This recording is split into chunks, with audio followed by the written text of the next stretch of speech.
कल्पना कीजिए एक ऐसा ग्रह जो सूरज से बहुत दूर है, लेकिन वहाँ जीवन हो सकता है। वहाँ की रातें बहुत लंबी होती हैं, रेडिएशन आसमान से बरसता है और फिर भी वैज्ञानिकों को लगता है कि हम वहाँ जिंदा रह सकते हैं। जी हाँ, हम बात कर रहे हैं प्रॉक्सिमा बी की, वो ग्रह जो शायद हमारी धरती का भविष्य बन सकता है। लेकिन क्या वाकई प्रॉक्सिमा बी हमारा अगला घर बन सकता है? मैं हूँ एमा और आप देख रहे हैं द यूनिकवर्स, जहां हम ब्रह्मांड के सबसे अनोखे रहस्यों को खोलते हैं आसान भाषा में आपके लिए। तो चलिए शुरू करते हैं एक ऐसी यात्रा जो शायद कभी हमारे वंशजों का नया ठिकाना बन जाए। प्रॉक्सिमा बी धरती से करीब 4.24 लाइट ईयर्स दूर है।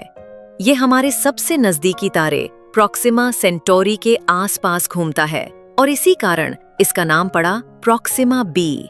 प्रॉक्सिमा सेंटोरी सूरज से बहुत छोटा और ठंडा है, एक रेड ड्वार्फ स्टार जो धीरे धीरे जलता है। प्रॉक्सिमा बी इस तारे के इतना पास है कि इसे एक चक्कर पूरा करने में सिर्फ 11.2 दिन लगते हैं। हाँ, यानी एक साल वहाँ सिर्फ 11 दिन का होता है। लेकिन सवाल ये है, इतनी पास दूरी से क्या वो जल नहीं जाएगा या इतनी रेडिएशन में जीवन कैसे टिकेगा?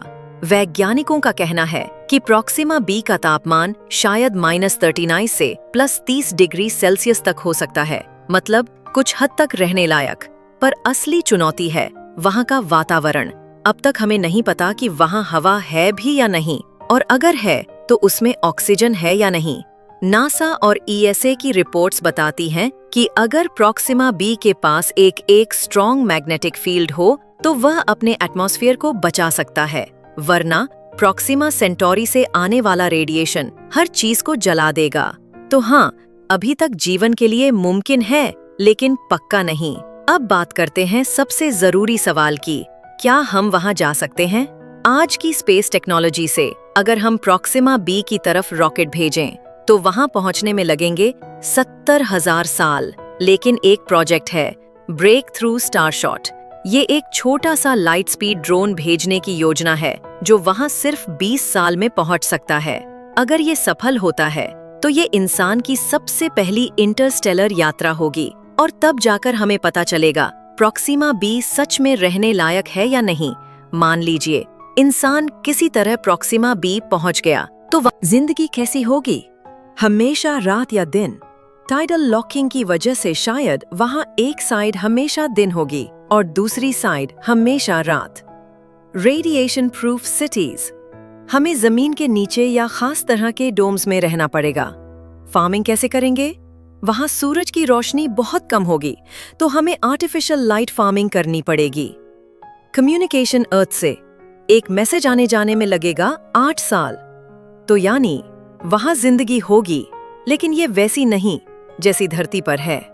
ये जिंदगी होगी सर्वाइवल की। कई वैज्ञानिक मानते हैं कि प्रॉक्सिमा बी हमारा प्लैनेट बी हो सकता है, जब पृथ्वी रहने लायक नहीं रहे।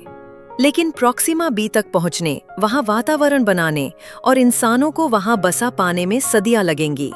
मतलब प्रॉक्सिमा बी एक रोमांचक सपना है, लेकिन अभी की दुनिया के लिए नहीं। हमारा असली काम धरती को बचाना है। अब कुछ लोग पूछते हैं, क्या प्रॉक्सिमा बी पर पहले से कोई है? एलियन? 2020 में कुछ रेडियो सिग्नल्स प्रॉक्सिमा सेंटोरी से आए थे, लेकिन बाद में वो सिर्फ इंसानी टेलीस्कोप की गलती निकली। तो अभी तक वहां किसी भी तरह की लाइफ का कोई पक्का सबूत नहीं है। लेकिन absence of evidence is not evidence of absence. तो आखिर सवाल वही, क्या प्रॉक्सिमा बी हमारा अगला घर बन सकता है? शॉर्ट आंसर शायद। लॉन्ग आंसर बहुत दूर है, बहुत मुश्किल है और अभी नहीं। लेकिन प्रॉक्सिमा बी हमें ये जरूर याद दिलाता है कि इंसान की खोज सीमाओं को नहीं मानती। हम खोजते रहेंगे नए ग्रह, नया जीवन और शायद एक दिन एक नया घर।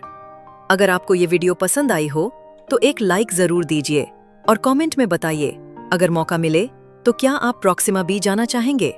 और अगर आप हमारे जैसे स्पेस नर्ड हैं तो द यूनिकवर्स को सब्सक्राइब करना मत भूलिए। मैं मिलूंगा आपको अगले एपिसोड में एक और रहस्यमयी ब्रह्मांडीय कहानी के साथ। तब तक सोचते रहिए कि ब्रह्मांड कितना बड़ा है और हम उसमें कितने छोटे पर जिज्ञासु हैं। जय विज्ञान, जय ब्रह्मांड।